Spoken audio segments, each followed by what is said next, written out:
Madridning Real klubi 186 million yevroga sotib olgan yangi futbolchilarning birontasi jahon chempionatiga bormayapti. Dahshat. Real nafaqat ispaniyalik futbolchilarni Ispaniya terma jamoasiga bermayapti, olinmayapti.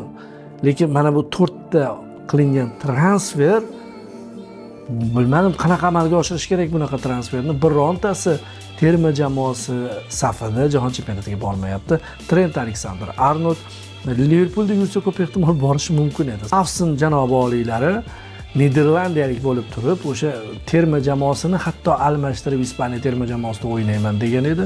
Yo'q. U ham qolib ketdi bort ortida. Mastantuono Realdagi mavsumidan so'ng uni ham hech qanaqa Argentina terma jamoasiga jalb etish mumkin emasdi, ko'rdingiz. Carreras ham xuddi shunday. Carreras mavsumni zo'r boshladi, Yamalga qarshi yana juda ko'p futbolchilarga, qanot futbolchilarga qarshi, lekin mavsumning oxiriga kelib turib terma jamoaga jalb etilmaydigan holatga keldi va natijada Real Madridsiz Ispaniya jahon chempionatida ishtirok etadi.